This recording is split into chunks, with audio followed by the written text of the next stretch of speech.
So next up, we're going to be checking out Drachinifel. I'm probably butchering the names. The Mark 14 torpedo. Failure is like onions. I don't know exactly what we're getting into here, but any torpedo being described as having layers of layers of failure. Oh, there's going to be a story here, and it's probably bullshit. So let's jump into it and find out just how right or wrong I am. Honestly, I'm assuming wrong most of the time. Say that. He got very thin for a second. Ah, yes. The Mark 14 torpedo. Air? So many questions. Exploder, ballast, air flask section, water compartment, fuel tank, midship, main engine, depth, gyro, starting gear. Wait, so all of this was just to make sure it stayed in the right direction and move it, and literally just this tiny explosive at the head, which is also kept down for ballast, is the warhead. Huh. I wonder why the air is so prominent here. Probably so that it raises to hit targets faster. That would do it. Who invented the Mark 14? What was the Mark 14?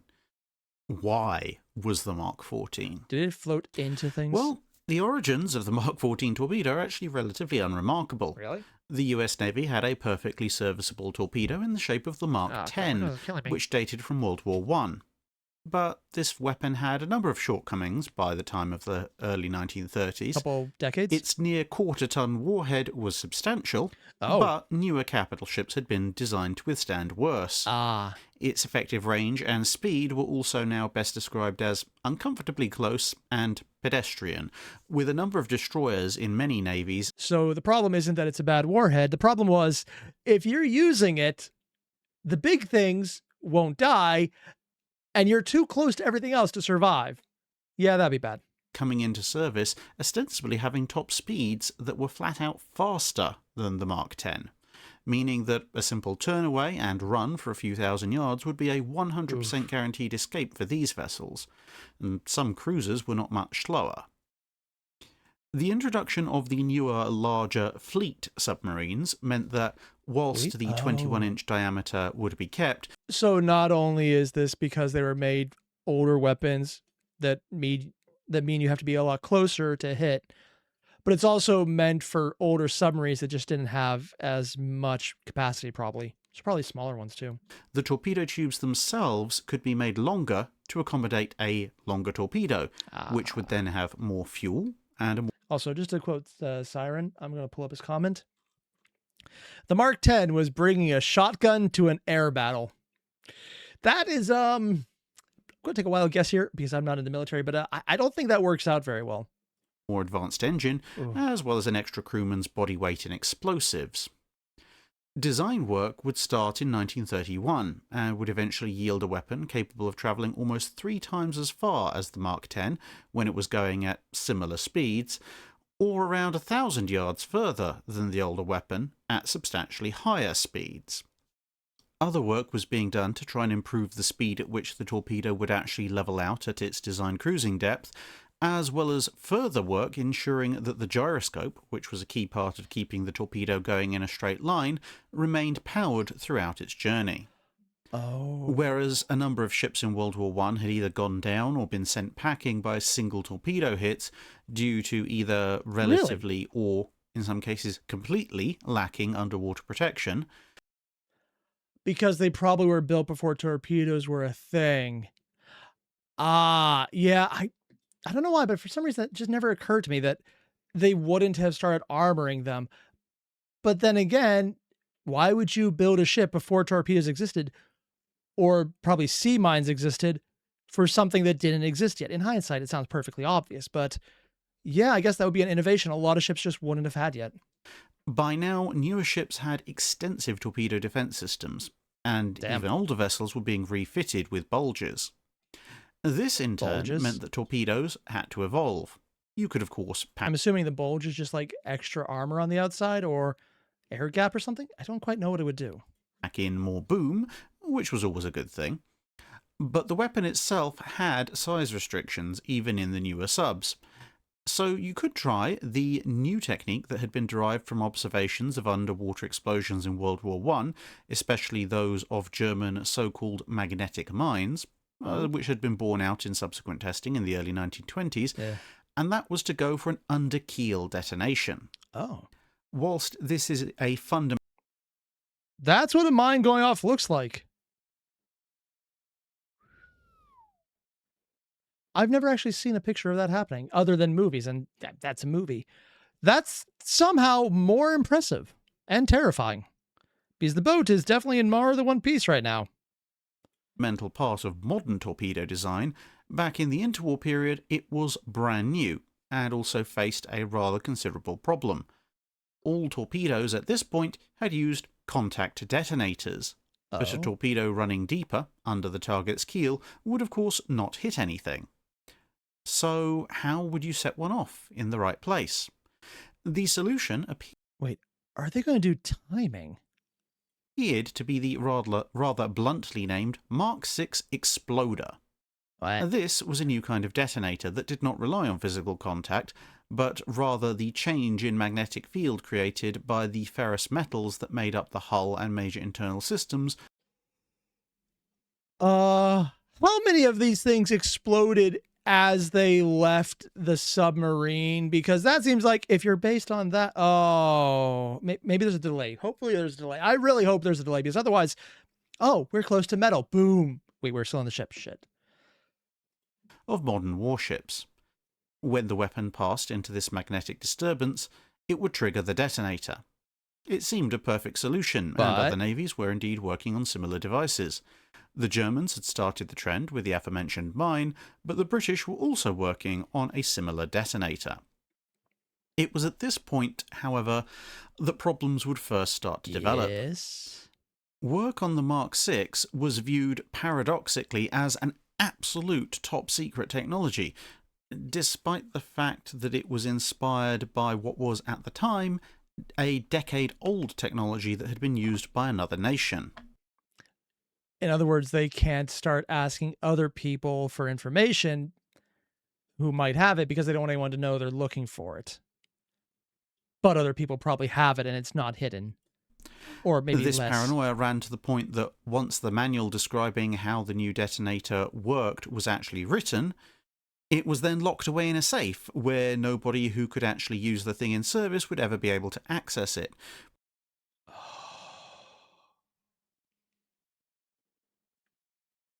So they gave these to people who probably didn't know how to use them, or were not even allowed until maybe the last second. So there's probably going to be some instance of someone not knowing what's going on. Oh, no. Presumably in a basement behind a sign saying "Beware of the leopard." Further issues would arise during testing. Tests by each nation on their own magnetic detonation devices took place in, well, the areas of the ocean that they happened to have access to, shockingly enough.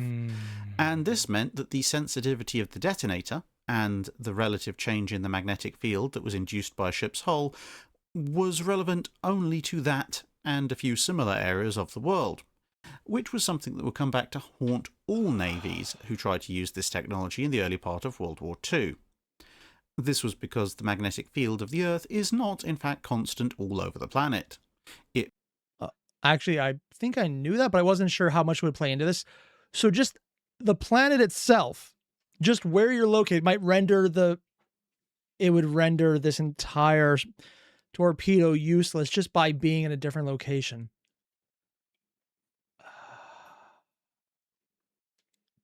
Also, according to Siren, the major issue was actually the opposite.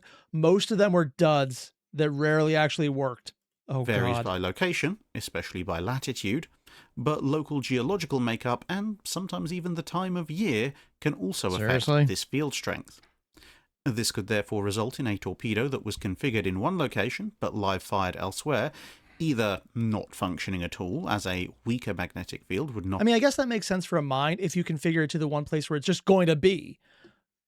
But I thought it would start blowing up its own ships, but no, it's kind of like Siren said. If you're just going to have a detonator that only detonates in this one location that you already control, I mean, they're basically just throwing a heavy metal rock at this point. Activate the detonator, or else explode far too soon, as a stronger field would trip the detonators almost the moment they were active. The former issue would largely plague the Germans, and the latter issue would largely affect the British until workarounds were established during the Oh, so both what I said and not shooting at all happened to other people as well. What happened to the Americans then? Second World War. But, since this was not yet a known factor, the US Navy happily gathered information based on testing around the equatorial regions of the world, and would develop the sensitivities of the Mark VI exploder based on this data. Ah! Once these investigative test runs were done, the new Mark XIV torpedo promised to be a new and lethal addition to the US Navy's arsenal. With the first production torpedoes being rolled out, all that was left was a few full live-fire tests to determine that all the various systems that had been thrown together were working as intended. And did they do the smart thing of testing it in a unique environment that they hadn't tested for just to see if the last test finds anything? I'm going to guess no. In sync with each other. But here, Congress's determination to throttle the US Navy out of every loose nickel and dime came to the fore. They didn't even test it. As well as the somewhat disjointed relationship between various boards of development, all of which ostensibly were working for the same goal. The Navy itself offered an old destroyer that was destined for scrap as a target, but they didn't want the additional expense of having to refloat it, and the loss of scrap value that blowing large parts of it off would entail, and so they insisted that the Bureau of Ordnance pay for any such costs that were involved in the testing of what they saw as the Bureau of Ordnance's torpedo. BUORD declined to pay out, and so the live-fire tests were never actually done.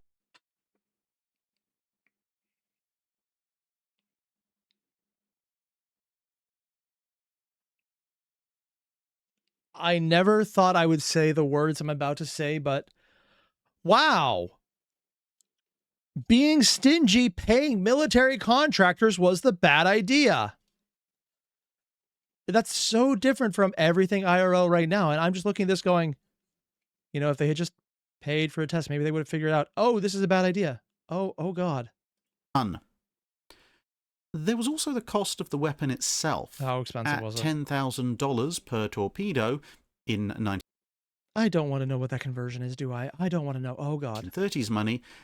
Each weapon cost almost as much as a then brand new F-2F fighter. And once delivered, the USN was somewhat reluctant to blow up such an... In other words, it's a goddamn expensive weapon that they don't want to shoot to test things because it's a goddamn expensive weapon. Okay. investment unless they absolutely had to. And so it was directed that any tests that might be done in the future would not use a live warhead, but instead a dummy warhead made of balancing weights was installed purely to ensure that the torpedo remained balanced on its run and didn't act like a gigantic explosive porpoise. What is the point of building a torpedo to see if it works if they take out the thing they're supposed to even look at? You know, I see why this is like an onion, because there's just layers of suck being added on top of each other. Like some of them, like it would just go over my head unless somebody explained it in the chat, but a lot of it is just like, So they didn't test it. When they gave it to someone to test it, they didn't want to pay for it. They don't want to pay for live firing because it's expensive. They don't want to shoot them when they have them. And if they have them, they don't realize they're not going to shoot correctly. So it's going to be a holdout weapon that isn't holding out. Coupled with this were issues involving actually getting enough torpedoes out there to the fleet in the first place. Why does that sound like that might have been a good thing in disguise? Whilst they were a munition, a torpedo is far more complex and took far longer to build than a shell for a naval gun, even a battleship shell. Torpedoes, remember, are effectively small self-guiding kamikaze submarines. Yeah, and so unless you have a large factory and an extensive production line going, you're only going to see handfuls produced each year. That's it. After experiencing serious problems in World War I, having received, in the course of the entire war, only enough torpedoes for a couple of major engagements, the US Navy had invested heavily in expanding torpedo production. And if they're having trouble getting things out to people, and when they do arrive, they're duds that they can't waste, except they don't realize a lot of them might be waste. Especially in anticipation of the vast numbers of torpedoes that would be needed by the Clemson swarm and their leaders, the Omaha-class cruisers. But the Washington Naval Treaty had seen most of that particular fleet sent into reserve or to the scrapyard. I don't know anything about the Washington Naval Treaty, so I'm assuming it's just a de-escalation after a previous war or something. As well as general funding pretty much collapse, and so several $1 million of investment in torpedo production went away almost as fast as the factory had been constructed. And the money's gone. All this meant that by the 1930s, there was precisely one factory capable of designing, building, and testing torpedoes, which also meant that there was one. They had a literal one factory for this.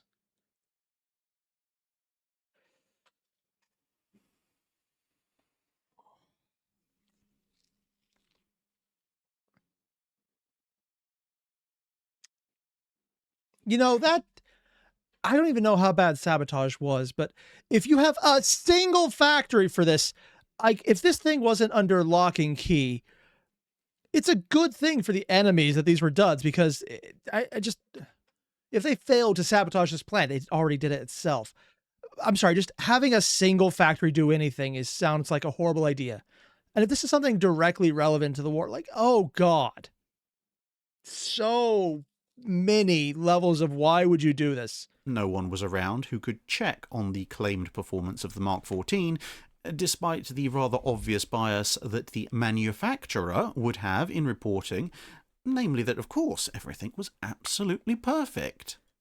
Because they already shut down everyone else, and if it works for you, they don't need to reopen another one.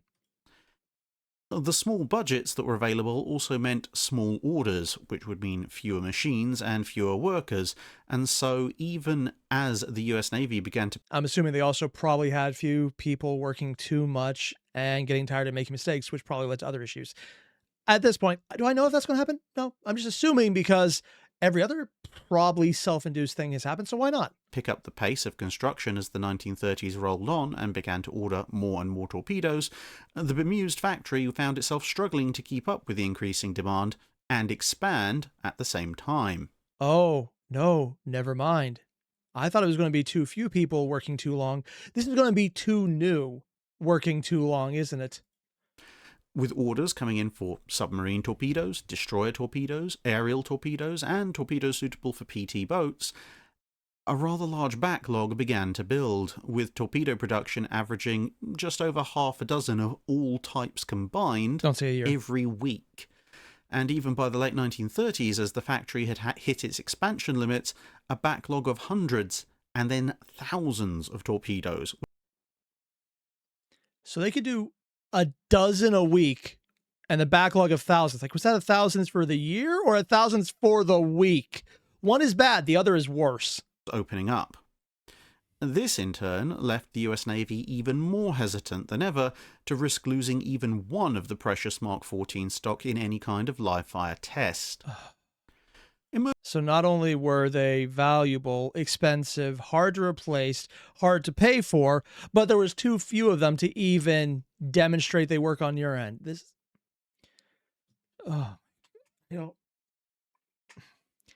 stories of this level of self-enforced incompetence for what look like very valid reasons just piss me off so much. Emergency measures were taken towards the end of the decade. The old factory the US Navy had briefly run during and shortly after World War I that had been shuttered was restarted after some rather clever political manoeuvring by the US Navy, as the first attempt to do so was blocked by politicians who were more concerned with their re-election than the national interest. That one's basically who were normal. Therefore determined just to keep torpedo production in their particular state. Oh, so it wasn't just people against or for the war. It's more, we want it here and only here, because if you move it somewhere else, it might do better and we don't get the money for it. So good old-fashioned grift.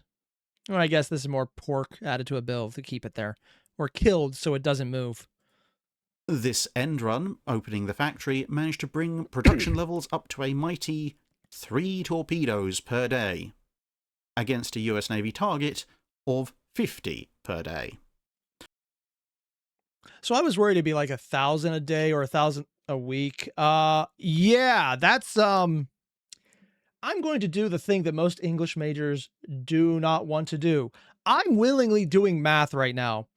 So we had 50 out of the 3 times 7 days, because they're probably working all the days. So when I thought 1,000 a week was off, yeah, it was too much. But the fact that it's only by, less than 700 off, there's still 300 missing every week.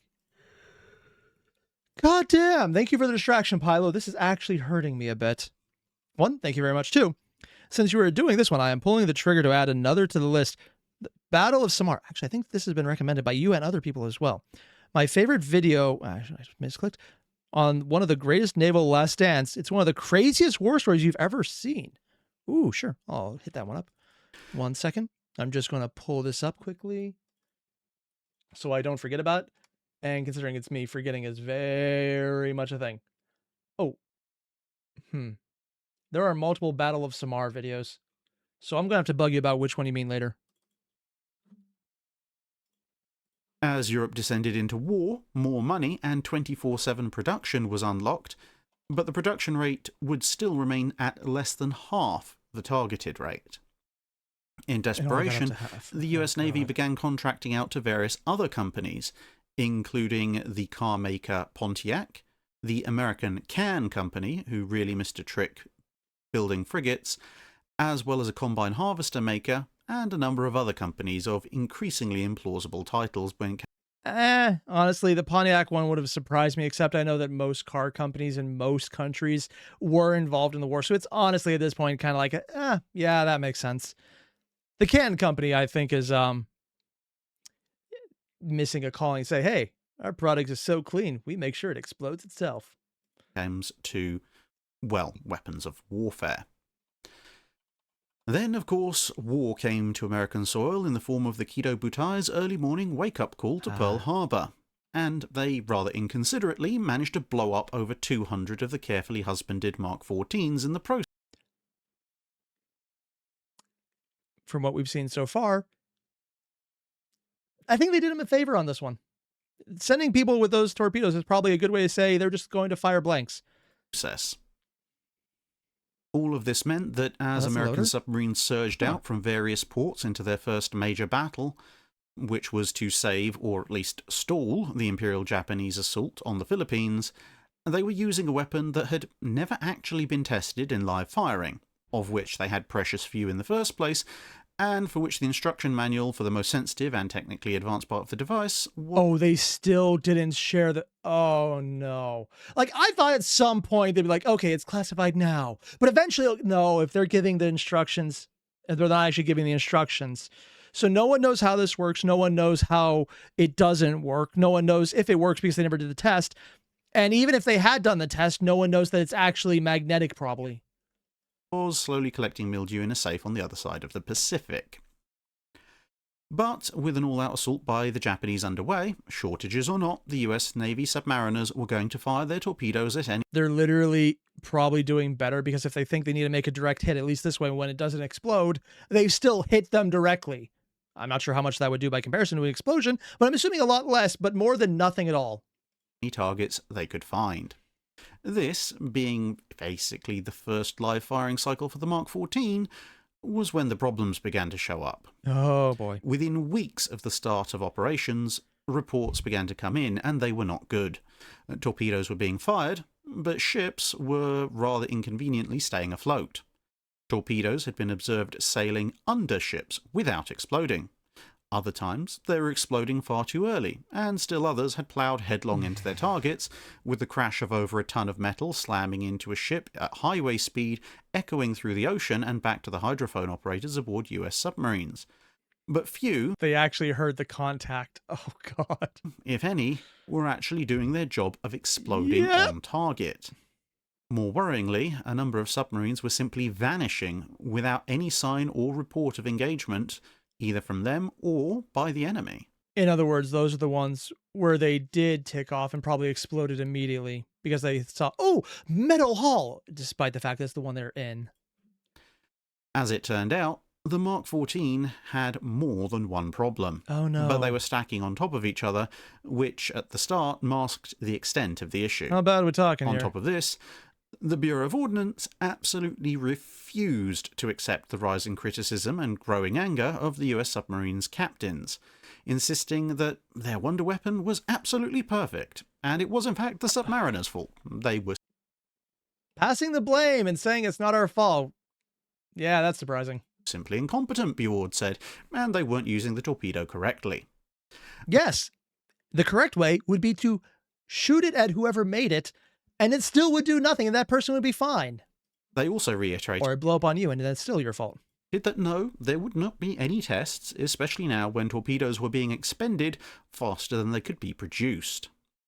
This was despite the captains of both USS Sargo and USS Sea Dragon, amongst others, even going so far as to break radio silence in the middle of an operation after having fired dozens of torpedoes in textbook attacks, only to watch the Imperial Japanese Navy's warships and transports that they were targeting serenely sail away into the sunset with nary a scratch of paint on their hulls.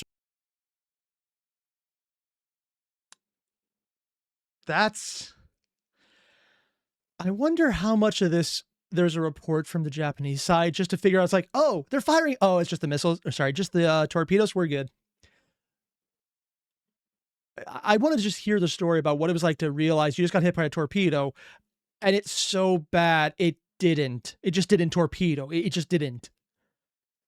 Show for it. The first suspect wasn't actually the Mark 6 detonator. Oh God, more people had ideas. Ooh, also Croc one, thank you very much too. Boo, department responsible for them. Bureau of Ordnance. Oh God, it's literally boo. Was such a shit show, half-blind sharpshooters with custom-made rubber stump and authority was necessary to fix boo. I mean, at this point, trying to ask them how to solve the torpedo by giving it to them and seeing if it exploded would probably have the exact same effect of nothing happening and no one would figure it out. But rather the Mark 14's torpedo depth setting. Although field fixes had still yielded little in terms of results, these weapons that had been fixed by the crews aboard the submarines were at least scraping paint off of the targets as opposed to motoring along far below, bothering the local fish. What? Bureau of Ordnance's first reaction when they learned of this was to recommend disciplinary action against any US Navy officer who'd made alterations, ostensibly for improper maintenance of the Mark 14, which they continued to insist was absolutely fine. Meanwhile, back in the real world, the newly promoted Rear Admiral Lockwood had taken over command of US submarine efforts in the most active part of the Pacific Campaign. With summer of 1942 approaching, his forces had fired off more than a year's production of Mark 14s in around 6 months, and had precious little to show for it. He decided that, if they have little to show, that's more than I'm expecting at this point. Buord's decree or not, he was going to conduct some tests and get to the bottom of this. Also, I'm being told by Croc, that statement I just read, the half-blind sharpshooter with custom-made rubber stump was actually necessary, was not a joke. Oh God, they actually had to get a sharpshooter who was blind with a stump to fix this. I'm more surprised it could be fixed. USS Skipjack was corralled for the task, and a torpedo with a dummy warhead was dutifully fired at a torpedo net, set for a running depth of 10 feet, with the idea that the torpedo would punch a hole in the net as it passed, showing where the torpedo was actually running. As they reeled the net in, 10 foot showed no hole. Then came 15 foot, then 20 foot. Eventually, after 25 feet of netting had come up, a hole was revealed. At that depth, only a heavily loaded battleship would have been hit, and even then a lucky swell might well carry anything short of the Yamato herself clear of such a torpedo. 2 further tests the following day showed similar results, with the average difference between the depth setting on the torpedo and the actual depth it travelled at being around 11 feet. So I'm just starting to respect more that they could actually scrape the paint, because that sounds like that is an achievement more admirable than anything we should have expected from this thing. Buord was absolutely furious that their instructions to not test the torpedo had been disregarded. But unfortunately for them, and fortunately for the US submariners, the news of the tests also got to Admiral King, who was Chief of Naval Operations at the time. And yes, that Admiral King. And if there's one... I don't know nearly enough about previous admirals to know what that means, but apparently it means something. thing King hated more than enemies of the US Incompetence? Navy, or the British, which to his mind sometimes were synonymous, it was people who shortchanged his sailors. Oh, he probably hated a lot of people. Oh, I can see that going over badly. Within weeks of the tests, and shortly after a number of visits and letters from Admiral King, Beord's tone suddenly changed. It now admitted that, yes, in fact, the torpedo was running deep. And shortly thereafter, one imagines Admiral King standing behind the official and twisting their arm just that little bit further. They admitted that no, they hadn't actually done any proper design or testing of the depth-keeping device. Wait, they hadn't actually admitted the thing they weren't allowing anyone else to do? So they knew they should have and just made sure no one could ever do it. At what point does incompetence become actively malicious? The reasons for this failure were manifold, It is mostly but hollow, primarily related to the very few tests that had been done pre-war. There were tests. In these, a dummy warhead was fitted as previously described, but this warhead was deliberately lighter than the real one. This was so that the torpedo would float to the surface once it ran out of fuel, and thus could be easily recovered. So they built their test around the wrong specs.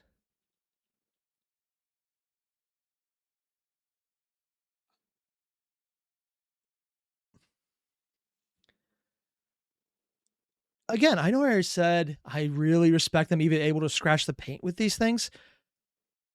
But now I'm actually wondering how the hell they were able to do that. Or were they trying to aim to hit the bridge above the water to get this far? Because I'm thinking that might be the only way. Oh, Croc 1, thank you very much too. Thank you for the distraction. Okay. I decided to add this as necessary explanation for my last statement. Despite me not wanting adding to the list next week, so I'm adding to the law to list request Willis Chilling Lee by Fat Electrician. Yeah, sure. One sec, I'll pull it up. I have it on the side over here quickly, and I'll make sure it's noted in. I'm assuming Lee is going to be one of the guys who played a part in this. Yep. The Olympic sniper turned battleship commander. Oh, he's literally the guy who fixed it. Okay, that makes more sense then. One sec, This while I in just turn meant put it into the list quickly. There's going to be a lot of things we're adding. I'm just going to put it to the end and we'll figure it out later. Oh, geez, that's... I need to find a follow-up to that. to run at the desired depth, the torpedo had to correct considerably more downwards than it would have had to do if the real, heavier warhead had been aboard. Thus, with the heavier actual explosive in place, the torpedo would force itself deeper than was otherwise desired. This was compounded by a number of other factors. The warhead's size had been slightly increased since the Mark 14 had first been put into service. So it was heavier. Which made it heavier still, and thus dragged it down further still. Yep. Also, the devices used to measure the depth of a test torpedo, both on shore and the recorder built into the weapon, had errors in their design that led to an artificially shallow result being recorded. So they were heavier, they went deeper than they thought, and they were at the wrong depth.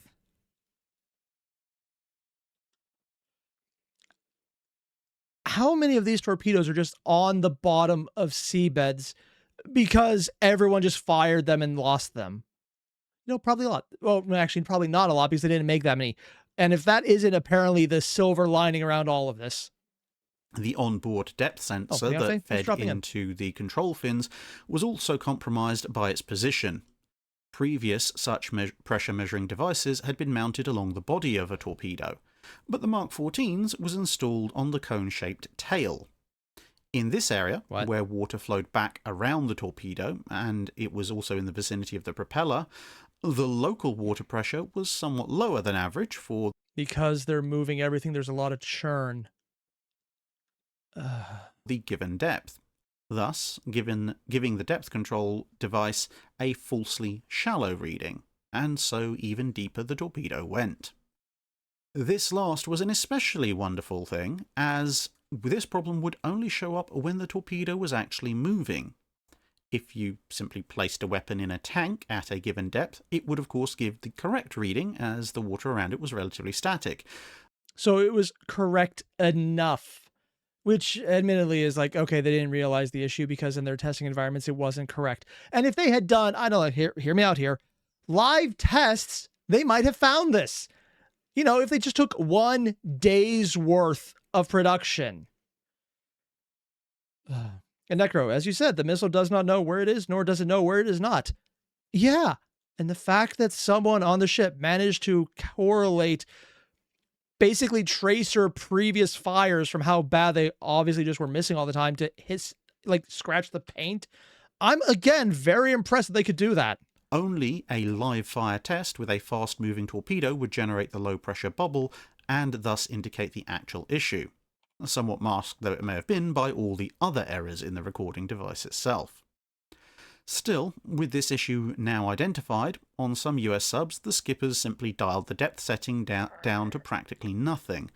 The torpedoes would now at least run at a depth where they should be hitting the target until a more permanent fix, which was moving the depth sensor port. At this point, I'm honestly wondering if trying to jump the torpedo into the air might legitimately do more damage. Do I think it would do more damage than a shot from a gun above water? No. But the sheer shock of any sailor seeing a torpedo flying fish them is probably more damaging than the boom, okay, nothing happened, we're good, than would happen otherwise. Or the more normal, nothing at all. Back to the middle of the torpedo body could be implemented on newly built weapons. As the summer of 1942 rolled on, the Mark 14 was now at least roughly the right depth. However, more and more reports were now arriving of weapons that were simply smashing into a target without exploding, or else exploding very short, something which had been present in small amounts earlier, but would now account for the majority of the failures.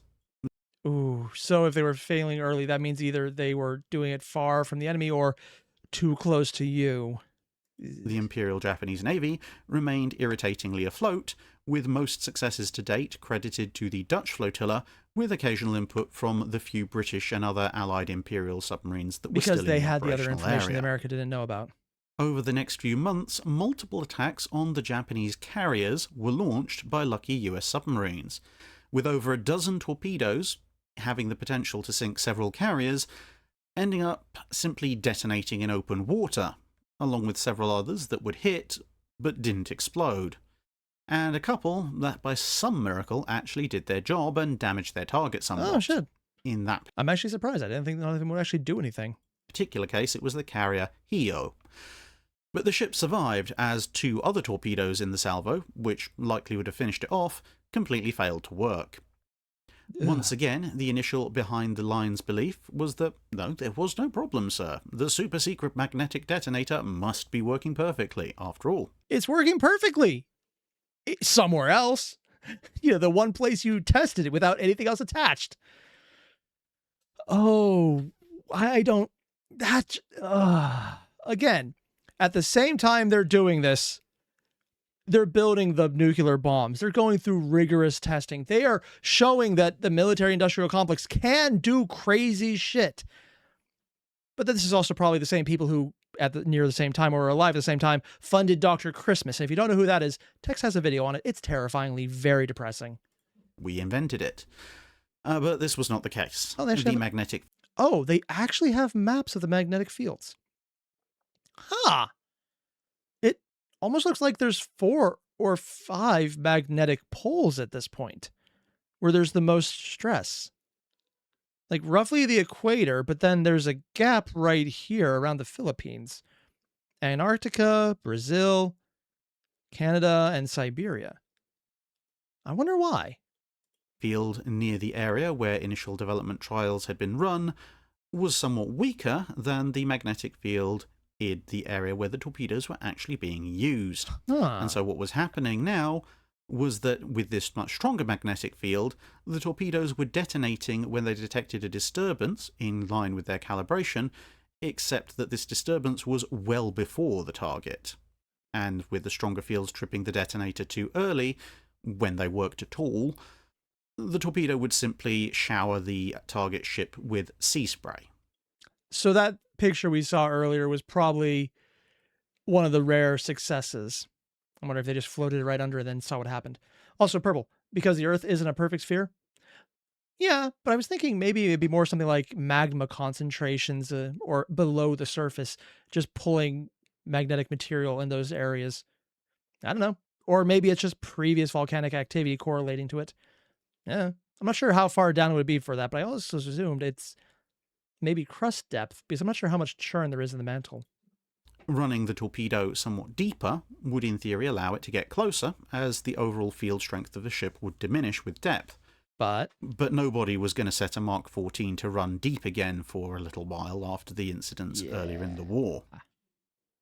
A year and a half into the conflict, and with little to show for their efforts, US submariners were deactivating the detonators of their own accord against orders, with BUORD experts coming out and issuing reports that once again blamed the crews for not using their weapons properly, despite these same experts making constant mistakes in setting up the torpedoes that they were supposed to know everything about, to the point of the submarine's crews having to correct the experts' work to prevent the subsequent launch, finally resulting in something being sunk, namely the submarine that had just launched the Mark 14. Oh, God.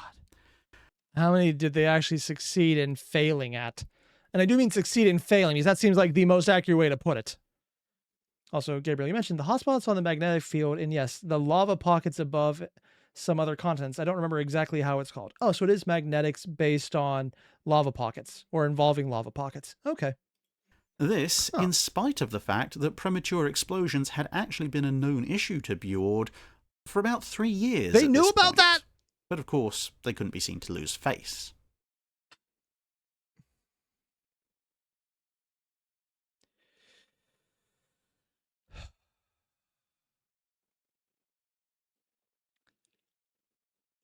Everything that was just said infuriates me. As soon as you're concerned about face, as far as I'm concerned, you've lost all of it. And like, there's no one in these ships or the admirals who look at it going anything other than, this doesn't work. It's more likely to kill us than them. And you think it's good, and you knew it wasn't in writing probably for years. I mean, this is the kind of thing where you're hoping, legitimately hoping, that this is enemy action and that this is just a compromised group. Because the alternative is, that's just that dumb. Because you can't cure stupid. But if it's an infiltrator or something, sure, you could deal with that. Just remove them. But if it's not, then it's like, oh no. I can see why the other video is recommending the guy who fixed the boo. And yeah, that's the acronym. Fixed it. Because there's a lot probably happening, man. Finally, almost 2 years into the war, reality began to sink in yet again, and orders filtered through the fleet to deactivate the Mark 6 magnetic exploder, with one final holdout, Rear Admiral Christie, finally being overruled by more senior officers. The reason for Christie's refusal? Well, he'd been on the team that had helped to develop the Mark 6 and would sooner believe that his entire command, namely the Australian-based US submarine units, was full of utter rank incompetence, rather than admit he might, in some way... So it's incompetence, and I can't believe it's not corruption. Got it. And according to Croc, all of them knew about the boo was being boo. I am not surprised in the slightest. If it's face saving, they're trying to save a face they don't have. Possibly have made a mistake 2 decades earlier. And so, with the primary detonator deactivated and the depth control issue on its way to being fixed, the remaining issue was that quite a large number of torpedoes were now in fact hitting their targets, but not detonating at all. This made little sense at first because, well, the Mark 14 did have a backup contact detonator. Surely this system couldn't be malfunctioning as well. Well, that question could be answered in extreme detail and with... They had working smaller, shorter range torpedoes. At what point did they just start requesting the stuff in museums? Because that might be the safer option of actually doing something. A lot of colourful language by the crew of the USS Tinosa, who had come across a Japanese whaling ship and unleashed no fewer than 15 torpedoes into it, A whaling ship. scoring 13 hits, enough to put any vessel on the ocean floor, let alone a relatively small 19,000-ton civilian whaling ship. Instead, with only one torpedo left to their name, the crew simply heard clang after crash as duds poked tiny holes in their prey. So they're not even traveling fast enough to do damage by hitting. And again, civilian ship. It's probably not even armored. So putting a hole in the ship, a small one, is probably the most success it ever saw. Magstar, you're asking if Japan gave any medals to Boo? I'll be honest. It was probably floated. Like, if they ever found out about this, I was assuming it was classified so that no one would ever find out just how much of a fuck up this is. But goddamn, man. The last weapon aboard was brought back to port, where Buord dutifully reported that, of course, there was absolutely nothing wrong with it. However, the US Navy's officers were becoming less and less intimidated by Buord's bluster, and more tests were conducted shortly thereafter at Pearl Harbor, involving both firing torpedoes at nearby cliffs as well as dropping torpedo heads off of a gantry onto the ground. Oh, underwater cliffs. Yeah, that makes more sense. With only the contact detonator enabled and no warhead, obviously. What they found was that in almost 3/4 of cases, hits that impacted perpendicular to the target, the ideal angle that US subcommanders were trained to aim for, failed to explode. However, they did also find that impacts at an angle tended to work slightly more often. Why? Wouldn't a direct hit, like the ideal hit, be the most ideal one that they're aiming for? Or were they just assuming people would have glancing blows? Or and so immediate orders were issued to go against pre-war training and try and aim torpedoes to strike targets at an angle. This saw some improvement at once, but duds were still a major problem. Back ashore, further investigation continued, and what they found was that the contact detonator was a descendant of an older unit that had shown similar problems, but at a somewhat lower level. So they actually had... I'm legitimately wondering how many people just decided to go back to the Mark 10s, because even if they're closer, it might be better. This was because, whereas you might imagine that a detonator pin should be in line with the torpedo's direction of travel, in the case of this particular lineage of contact detonators, Buord, in their infinite wisdom, had decided to align the pin at 90 degrees to the line of travel of the torpedo, so that when the torpedo slammed into a target, the deceleration would force the pin sideways against its mounting, the friction slowing or stopping it from activating completely until the deceleration was over. Unfortunately, the deceleration being over usually corresponded to the entire mechanism being destroyed by the torpedo head smashing itself headlong into the ship's hull. The angled approach had some success because the impact was spread out over a slightly longer period, and the direction of travel was... So it's, in other words, they just need to make enough hits long enough to skip across the bottom, as opposed to one sudden hit that just, boop, oh, still in there, doesn't pull the pin out by hit. It's not exactly, but close enough. Now slightly closer to the firing pin's line of travel, which reduced the level of friction on the mounting and gave a slightly higher chance for the device to actually work. Although this had been a problem, as mentioned previously, in the older 30-knot Mark 10 torpedo, the Bureau of Ordnance had simply assumed that, using the same, slightly stronger mounting spring that they'd eventually used to solve the problem in the older weapon, the detonator would work absolutely fine at the much higher 46-knot impact speed that the Mark 14 was capable of when fired up close. It'd be really nice right now if they had tested this. It's like so many issues would have been solved if they did that. The idea being that with a more powerful spring, the pin would travel across and detonate before the deceleration could pin it against the side of its mounting. Needless to say, and shockingly enough, they were wrong, And, needless to say, if they'd done some actual testing before the war, this issue, along with all the others, would also have been picked up. A short-term solution was devised by the machinists at Pearl Harbor by replacing the firing pin and other parts related to it with copies that were made of aluminium, the lighter parts having less inertia and thus somewhat less resistance to the spring's sideways movement, even when they were undergoing a high-speed deceleration. In new-build weapons, Buord would grudgingly adopt an electric detonator that was triggered by a simple ball switch. But by now, winter of 1943 approached. Almost 2 years into the war, and the Mark 14 was finally now mostly working. Several thousand torpedoes and dozens of missed targets later. They're still using it? They're still... Oh, God.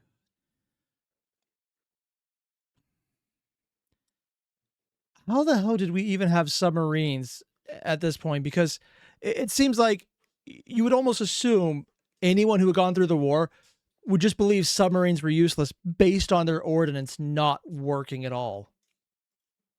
There was still a remaining issue of faulty gyroscopes, sometimes sending the torpedoes spiralling back at the vessels that had launched them, and this appears to have been responsible for at least 2 losses of US submarines. Of course. Of course, they literally turned around and shot the wrong boat. Marines, as well as a number of close calls and rather nasty scares. But to be fair, this was an issue that plagued more than just the Mark 14, and indeed would show up on occasion in many other navies during the war. And so, whilst this particular failure was especially deadly, and even more so once the Mark 14 actually would start exploding, it was not a particular failing of the Mark 14. Now, shockingly, naval losses occurred in the Pacific theater of World War II by all causes. Standard tonnage. That seems like a lot of IGN. Or IJN. And yeah, the most time ever hit Americans is probably Pearl Harbor. Once a torpedo travelled at something resembling the right depth with a detonator that actually worked, the number of vessels that were sunk by US submarines suddenly began to rise. Oh, shit. Helped by the introduction, admittedly, of Torpex in 1942, Torpex? a new form of explosive that was rather wittingly named Torpex because it was the torpedo explosive, which happened to give the torpedo a punch about 50% greater than its original TNT warhead had possessed. Yeah, that would do it. That ship is looks like it's now 2 ships. Yep, that would do it. Indeed, these fixed Mark 14s would bag the single largest warship ever sunk by a submarine when USS Archerfish sent the carrier Shinano to the bottom later in the war. Oh. These fixes would also spread out to other weapons. The Mark 13 aerial torpedo, the Mark 15 aboard US destroyers, and the Mark 18 aboard PT boats would all benefit from varying degrees from the solutions that had been arrived at with the Mark 14. Now here's the question though. Who found those solutions? Because based on everything said, I'm assuming this was done by sailors just jury-rigging their own one and eventually got passed on. Because if you're telling me right now the Bureau of Ordnance actually found a fix, I'm not going to believe it because I don't think they could find anything. If you told them to shoot at the water, they would go into the mountains where there's a desert and they haven't seen water in centuries and say, we've done it. And then shoot themselves and still miss somehow. Since their own issues stemmed from similar design failures by Buord. Ironically enough, the US Navy managed to overcome its bottleneck of torpedo production around the same time that it overcame most of the issues with the Mark 14. Which also means that most of the duds early on just weren't mass-produced as much. It seems like that is actually the nicest thing that could have happened, that the production issues literally saved them. Because you can imagine what would happen if they were flooded by shit early on, because it would have utterly destroyed them. Because they would have had a glut of horrible things to get through. They would have either had to be brought back to fix or eventually just not used at all, and then just it would be dead ordnance. and so by the end of the war... Although who knows, maybe if they did that, they would have finally figured out that this was a broken thing because they would have tested it. Although from what I've heard of the booze so far, no, they wouldn't. Huge stockpiles of perhaps the most reworked torpedo in existence were just sitting around. Whilst the Mark 14 would be improved into the Mark 16 post-war, using a number of features taken from German torpedoes, so many Mark 14s remained in stock that they wouldn't actually leave US Navy service until the early 1980s, albeit they were very much a second-line weapon by that point, making this utter disaster of a Buward project eventually morph into what was actually the longest-serving torpedo in US Navy history. Further proof that just being around a long time doesn't mean it was worth it. They just had too many. They couldn't get rid of them because all the broken ones got fired first. The Mark 14 and its questionable capabilities in the first couple of the years of the war remains one of the greatest, if somewhat less known... Questionable is doing a lot of work on that. That word is holding a lot of weight. I think the more accurate one would be clusterfuck, but I don't think he wants to swear as much as I do. What-ifs of World War II that have a relatively plausible point of change.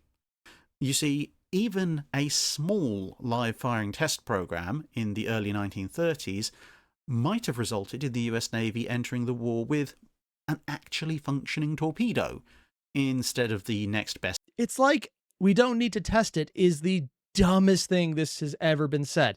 And I don't just mean here. I mean, anywhere where, let's just make a lot of them, is said, is always followed by, oh shit. I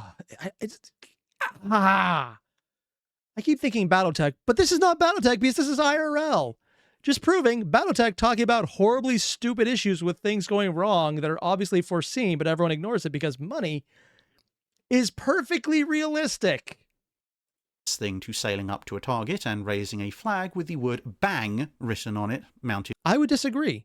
If you get close enough for one of the enemies to see your sub with a bang flag, you've probably already won the fight. So I'd say if you're doing this, you're kind of ahead of the game on this one.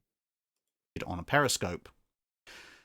If this live-fire test program had happened and fixes had been implemented, the Japanese Navy might have found itself quite a few ships short prior even to the battles of Coral Sea and Midway.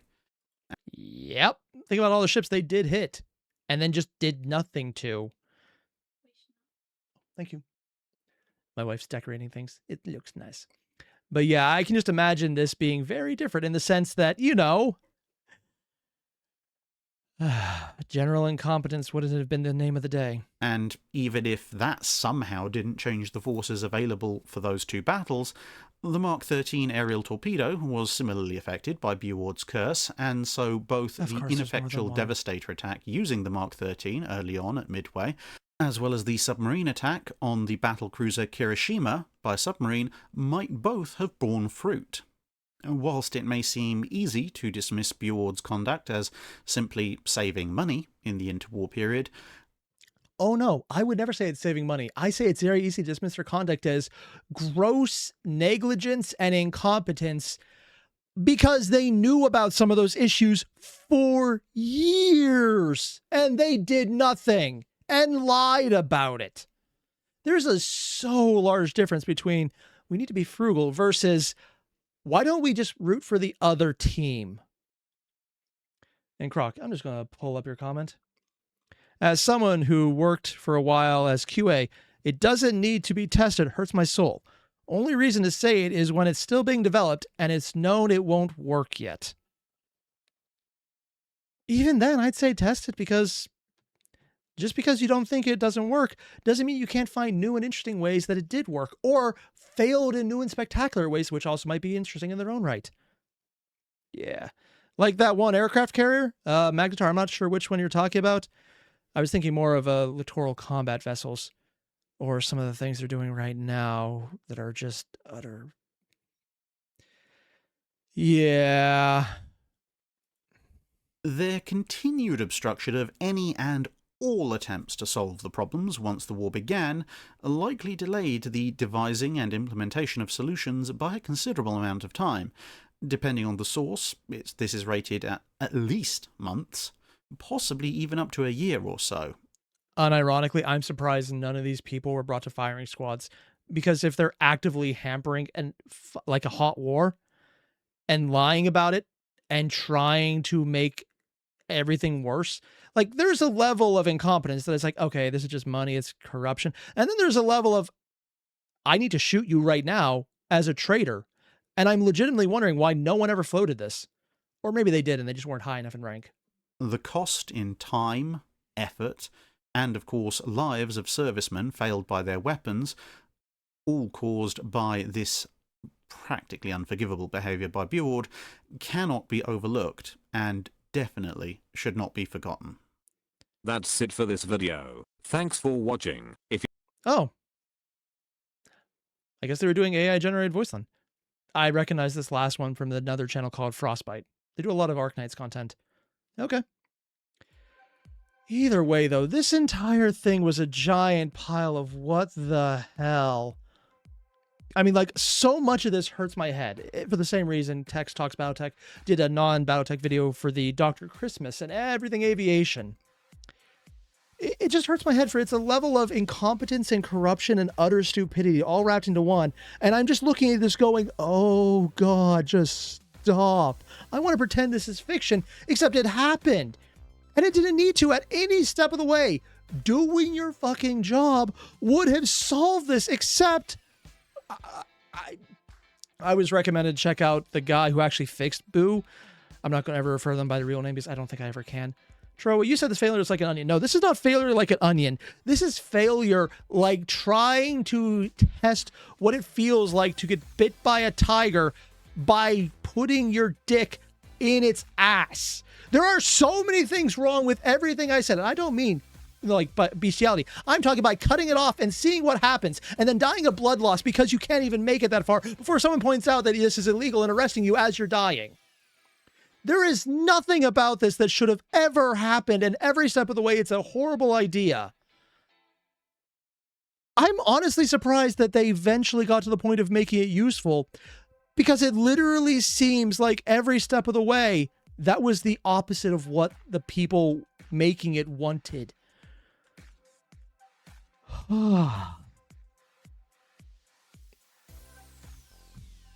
I think the bang on the periscope might have had more effect because that might have scared someone before they realized, oh, don't worry. They don't have anything to shoot at us. We're safe.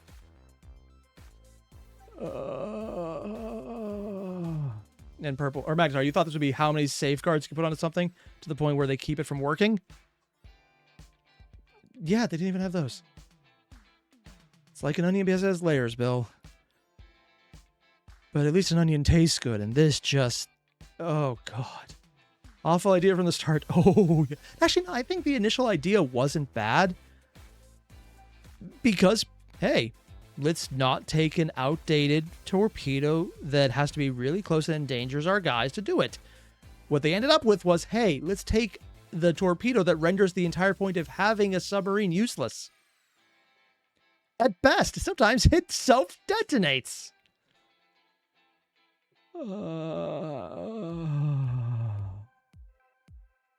Yeah. You guys know the deal. There's a link below to the original video. Hit it up. I'll see you guys in the next one for hopefully either the solution for what that guy, the sniper, actually did to fix it, or whatever the hell comes next of, oh God, why? The show. I'll see you guys then. Adios.